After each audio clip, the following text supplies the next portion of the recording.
right, then I guess what we'll do is we'll just continue working through these notes.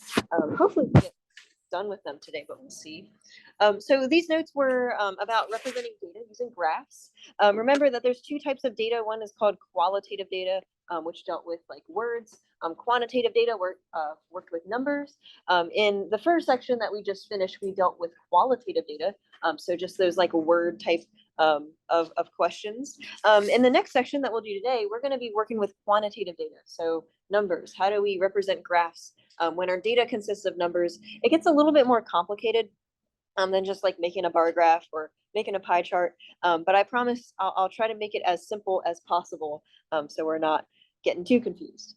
Okay, so lots of different ways that we can represent quantitative data. I know it says measurement. I do get mixed up between these as well. Measurement is just the same thing as saying quantitative data. So don't be confused when you see that. And the first type of graph we're going to talk about is a line plot. It's a very interesting type of graph. And I do want to show an example of how you would go about making one. Okay. So let's see, we have every student in the class being assigned a number. The numbers are listed below, and we want to make a line plot of the data. Okay. So with a line plot, I guess the easiest thing to do is to draw a line, right? It's in the name. So let's just draw a line here. Okay. And this is going to be like a number line. Okay. So we're going to draw a number line. Okay. And on our line, we're going to make sure that every single piece of data is represented. Okay. So on our line plot, what do you think the first like leftmost number should be? 0 is always a good place to start, right? I always like starting with 0. And I guess the highest number is 5. So maybe we should make it 5 at the end, right? Okay. All right. How do you think I should count? In 1s, 2s, 0.5s, maybe? I think that's what we're all agreeing on. And I feel like the biggest question students ask me is like, okay, how do I make them like distributed? Like, do I like have to measure out how much they are or how much space I should put in between it? Let me show you a trick. I'm just gonna start doing it at random. 0.5, 1, 1.5, 2, 2.5, 3, 3.5, 4. And see how I have a big space at the end? We're gonna cheat and just erase it. And then, oh, wait, I did have enough space. Oh, darn it. Okay. Well, if I didn't have enough space, I would just cheat and shorten the line or extend the line. But it turns out I did pretty good there. Did pretty good. All right. And what we do is we go through our data, and every time we see something that we need to, every time we see a data point, I'm just going to take that data point and make it an X. So for example, 0.5 is an X above 0.5. We have 2 2s, so 1, 2. We have 3 2.5s, 1, 2, 3. We have 4 3s, 1, 2, 3, 4. We have 2 3.5s, 4 4s. We have, oh my gosh, 4 4.5s, and 2 5s. And once we've done that, we've made our line plot. It's pretty self-explanatory, right? Okay. So basically, every single individual data point is represented in this graph. You can literally see it with an X. And they're not really that interesting to make, but I do think they're kind of interesting to interpret. So let's just say I was given a line plot. These are scores on a math test. Hopefully these are not the scores in our class because there's a lot of failing grades on here. I have a couple questions that I want to ask you about this line plot. How about I give you like 2 minutes to kind of just process these questions, try to come up with an answer, and then we'll come back. All right, let's come back up to the front here. I know you guys are still working. How many students are recorded on this line plot? 31, that's what I got as well. Just counting the X's, right? That's pretty easy. What was the highest score? 100, perfect. What's the lowest score? 40, perfect. Okay. How many students scored a 70 or higher? 20, right? So for this one, you basically have to include 70, right? Because it's 70 or higher. And you just count the X's at 70 and everything above. Okay. What's the most frequent score? 80, right? Because that's the one that has the most X's on it. All right. Any questions on interpreting line plots? That one's pretty easy, right? All right. We're going to get a little bit more difficult. Not really. Has anyone seen a graph that looks like this? What's it called, Victoria? Stem and leaf plot, right? So these things are called stem and leaf plots. They're very similar to line plots. Oh my gosh, there we go. Because, well, they're kind of like line plots, except that the numbers are there instead of X's, okay? So basically what we do, let me just pick one of these guys out of nowhere. I'm gonna pick this guy, the 6. Anyone know what that 6 represents?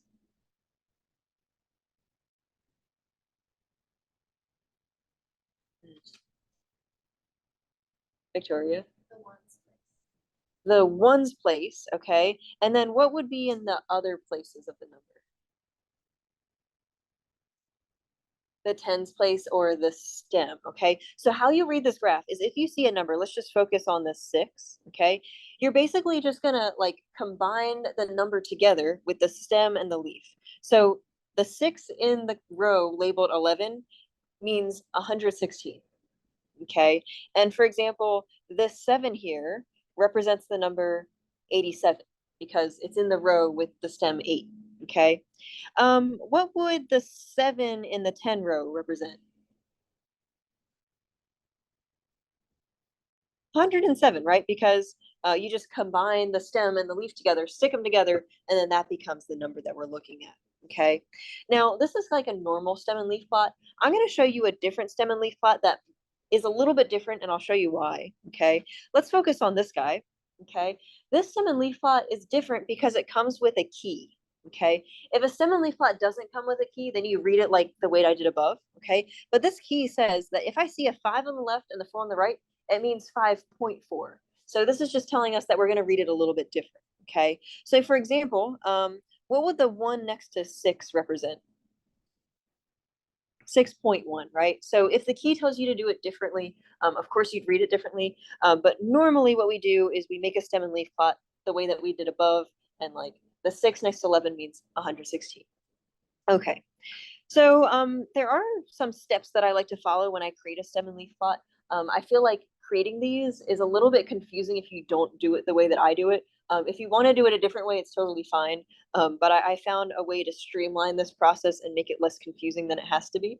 Now, I listed these steps here, but you don't actually have to follow the steps. I'm actually not going to read them out because I think these are just here to kind of clue you in on the steps if you forget later on. Let's just read this example. We have Miss Santos. She has collected data. She has 23 students. I don't actually know if this is 23, but we'll see. And they're just guessing how long the classroom is in feet. Okay. We have the results of the poll. And what we're going to do is we're going to start creating a stem and leaf plot. And I'm going to actually start by creating something that isn't a true stem and leaf plot. And I'll show you why. Okay. What I'm going to do is on the left-hand side, I'm going to make like a draft. Okay. And then on the right-hand side, I'm going to make an actual stem and leaf plot. Okay. So when we make a stem and leaf plot, we have stems, which is like the left-hand side of the number. And then we have the leaves, which are like the ones place of the number, right? What do you think my lowest stem is going to be here?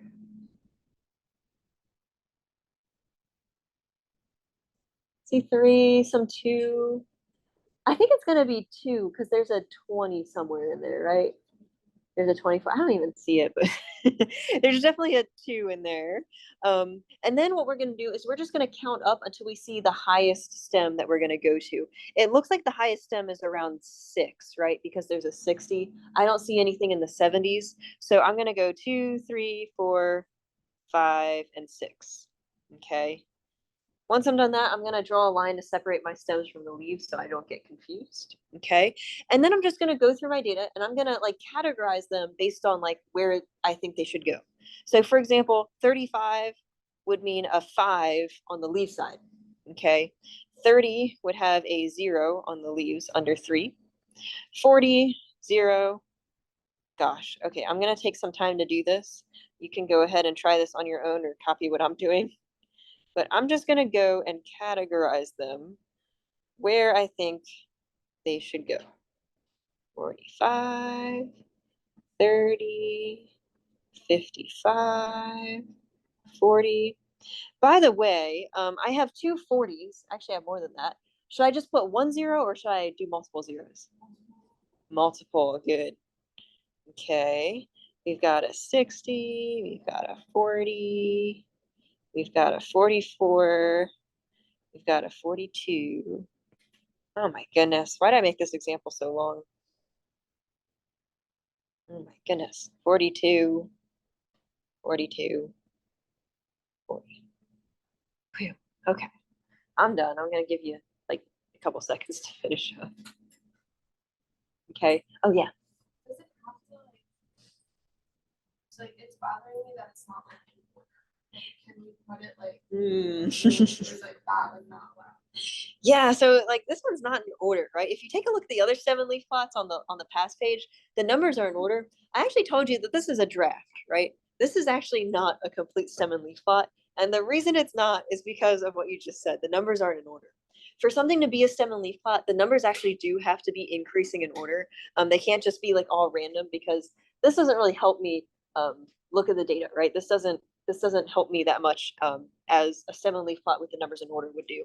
So that's a good observation there, which is exactly what I'm going to do. So I drew my draft. On the right-hand side, I'm actually going to write my real answer. Okay, so this is what is the true answer and is what I'm not going to mark anything wrong on. We're basically going to do our 7-leaf plot, but we're going to put the numbers in order. Okay, so 2, 3, 4, 5, 6.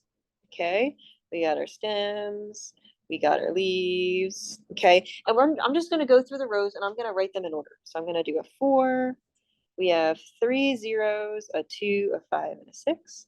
We have 4 zeros. No, 5 zeros, right? 5 zeros, 3 2s. Oh my goodness, it's hard to do this on the spot. 2 5s and a 6. We've got a 4 and a 5 and 2 zeros. Okay, so if I were to ask you to draw a stem and leaf plot, this is what you would give me as your final answer. If you draw the thing on the left, then I would mark that a little bit wrong. I'd probably give you some partial credit, but the answer on the right is full credit, a correct answer.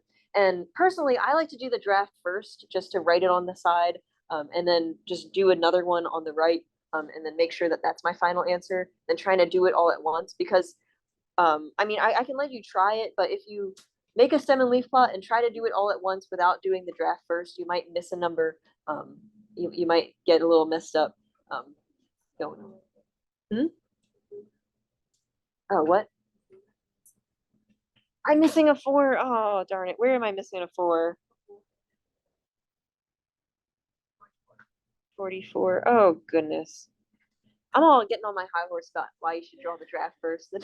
How are you going to miss a number? And then I drew the draft and I still missed a number. Personally, on a test or quiz, if you like miss a number, I'm not going to like mark you wrong. I'm not going to take off points. But if you miss like 5 numbers or 4 numbers, then I might start docking points. All right. Any questions on how to make a stem and leaf plot? All right, just for practice, I do want you to do another example. We have an archaeological dig, finding arrowheads. I want you to make a stem and leaf plot of this guy here.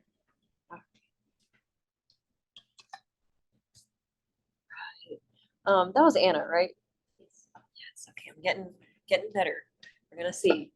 I have like the first 2 rows. I think I know the 3rd row a little bit, but I'm not gonna say that yet. All right. So coming back up, I got Anna to write up her stem and leaf plot. She did a great job doing that. Do we all agree with our stem and leaf plot? Cool. All right. So I think we're good with doing that. I think we're experts on making stem and leaf plots. I do want to talk a little bit about something that's a little bit harder to make than either a line plot or a stem and leaf plot. But I do think this is like the most common graph that people make with quantitative data. And it's called a histogram. Okay. Now, histograms, they are very much like bar graphs, but they are used to make quantitative data. They look a little bit different. There's no like spaces between the bars. And the way that you go about them is a lot harder than just creating a bar graph. So I kind of want to walk you through creating a histogram because, well, it gets a little bit crazy. And then, well, let's just go through this example. Okay, so what we're gonna do, we're gonna go back to that Miss Santos example that we did when we first made a stem and leaf plot. And we wanna make a histogram, and the bar widths are going to be 10 wide. So it's gonna look like a bar graph, and the bars are gonna be like 10 units wide, okay? Now, this gets a little bit weird because when you make a bar graph, like there's very obvious categories that you put things into, and then you like just tally up how many times they occur. With quantitative data, there's really no like set category, right? We have to categorize them ourselves, okay? So what we're gonna do is when we make our histogram, our x-axis is going to be like a line, and we're gonna have to figure out like where to start and where it ends, okay? Now, let's just take a look at our data. We have data ranging from like the 30s, we got a 20, it goes all the way to 60. What do you think like the lowest number, what do you think the lowest number is that we should start with? I think I heard 10 maybe. I think 10 would be good. Um, okay, we can start with, let me just make sure. We can start with 10. Let's start with 10 and see where this goes, okay? So how about this? The first interval that we're going to start with is going to be, it's going to start with 10, okay? I'm not going to give you an interval yet, okay? Now, if my first interview, oh my God, my first interval starts at 10, what do you think the next interval is going to be? 20, right? Because our bar widths are going to be 10, right? So I'm going to jump from 10 to 20. I'm also going to jump from 20 to 30, right? I'm going to jump from 30 to 40, 40 to 50. I'm actually going to add an extra one here, 50 to 60. Okay. So that's going to be the start of my interval.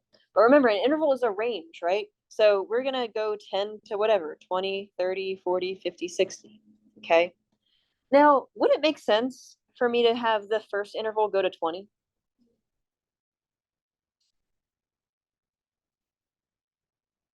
Maybe 19. Why would 20 not make sense? Because yeah, if the first one goes from 10 to 20 and the second one starts at 20, then if 20 is there on the data set, then I'm not going to count 20. Well, sorry, I'm going to count 20 twice, right? It's going to go in two intervals, and then it's not going to make sense because I'm counting it double times, right? So instead of starting it or ending it at 20, let's end it at 19, right? That makes sense because now we're giving like, okay, I know we got 10 to 19. And now if I have 20, it's definitely going to go in the second row and not the first row, okay? The next one's going to go from 20 to 29, right? And then 30 to 39, 40 to 49, 50 to 59, 60 to 69, okay? Now you're probably wondering, okay, what happens if like 19.5 is in there? 19.5 doesn't go in a category. If we did have decimals, then maybe I would make this 10 to 19.5, right? 20 to 29.5 and so on. Oh, 20 to 29.5, right? But since we don't have decimals, we really don't need to put a decimal in here because, well, we don't really care about 19.3 and 29.8 and things like that, right? We don't have that in our data set. Okay. How many times do I see anything from 10 to 19? Don't see it, right? So I guess I'm going to put a 0 here. How many times do we see something between 20 and 29? Once. What about 30 to 39? 6, right? There's 6 things between 30 and 39 in their 30s. I'm not going to make you count the next one, but there are 12 things between 40 and 49, 2 things between 50 and 59, and 2 things between 60 and 69. All right. So when we make our histogram, do we really need to have that first interval? No, right? I mean, it doesn't really matter. Like, I'm not going to mark you wrong if you put it on the chart and there's 0 observations, but I'm not going to put that in my histogram, right? That wouldn't make sense. All right. Well, let's go ahead and actually try to make our histogram. I made this bottom line pretty nasty. Let me just redraw that. Okay. I have an x-axis. Might as well make a y-axis. Okay. The x-axis is always going to have our categories or our intervals this time. So I'm just going to write intervals. Okay. The intervals represent the lengths, right? So I guess we could put lengths. as well. As long as we label it, it's good. Okay. And the y-axis for a histogram is always going to be the number of observations. So how many times that we count. So number of observations go here. Okay. So what we can do is we can start labeling our x-axis, right? Now on our x-axis, I mean, I guess I could start with 0. That's totally fine. But it looks like our first observation starts at 20, right? So what I'm going to do is I'm going to cheat a little bit. And I'm going to do something called a like truncated x-axis. I don't know if you've seen this before, but sometimes we can put this little scribbly thing on the x-axis. And what it says is it just says like, okay, everything before my first number is just going to be kind of like squished in that first little squiggle. And then we don't have to write it out and extend the x-axis too long. So I'm going to make my first bar here be 20. And even though, okay, I'm not like going to count by 20s, the squiggle just means, okay, everything between 0 and 20 is just smushed together. Okay. All right, so I got 20. Looks like we're going to go up to 60. So how about this? Why don't we make two boxes represent 10? So we have 20, 30, 40, 50, 60, 70, 80. Okay. Everyone good with what I've done so far? Okay. So I just labeled my x-axis. Okay. Now you're probably wondering, well, how do we even make the histogram like 20 to 29? Where does that go? We didn't label our y-axis yet, right? So I guess we have to do that. What do you think I should label it? Should I label it by 1s, 2s? What are we thinking? Yeah, I think 2s would be a little bit nice. Let's do 2. Yeah. 4, 6, 8. Oh, now it's all smushed. That's okay. Okay. Looks like that's how we're going to make our graph. Okay. All right. Our first category is 20 to 29, and the height should be 1, right? So I'm going to focus on that first part. 20 goes up to 29, okay? And I know that the height is going to be 1. So I'm going to just draw my little line here, okay? Now you might be like, okay, should I end the box like right before 30 because 29 is right before 30? The answer is no. We're actually going to extend it all the way up to the next section, okay? So we're going to make a box between 20 and 30, okay? It's going to be 10 wide, okay? And it's going to be of height 1. And I know it's kind of hard to see since it's only height 1, okay? Our next category starts at 30. It goes up to 39, but it doesn't really matter on a histogram. We're going to extend it all the way up to 40. And this goes height 6. So all the way from 30 to 40 is going to be an entire box. We don't stop it before 40. We just kind of end it at 40. And our next category is height 6. Okay.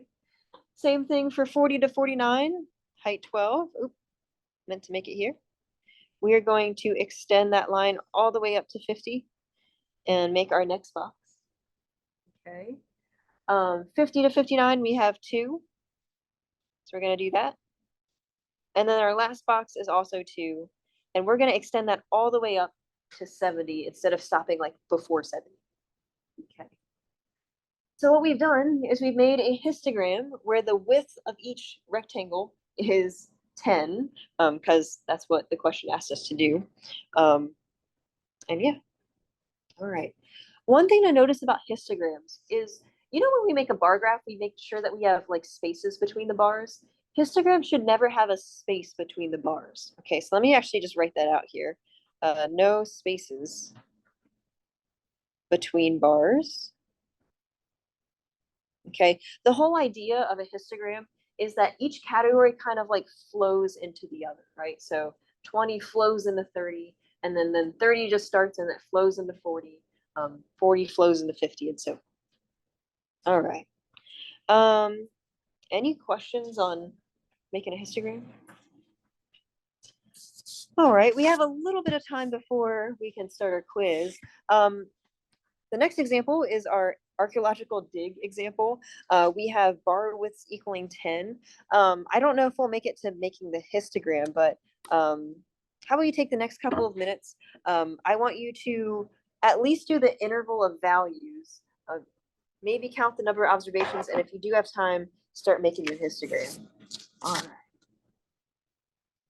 I know some of you are still drawing, but I do want to go over how to get the interval of values because I feel like this is like the hardest part of creating graphs, especially in this section. Anyway, so I got Victoria to write up her results for her for her chart. She did a very good job doing that. Victoria, do you just want to take us through how you got your intervals? Well, our lowest number is in the highest. So I we have a bar with a 10. Yeah. And since your intervals can overlap, that'd be 20. Perfect. Nice job there. I do want to go over one more thing just because the homework asks a different bar width. Let's just pretend that the bar width was 5. Okay. Let's pretend that is what the question was asking me, kind of like your homework. Let's just say I wanted to start at 20. What would what would the end of the first interval be? 24, right? And then I would start at 25 and then at 29, right?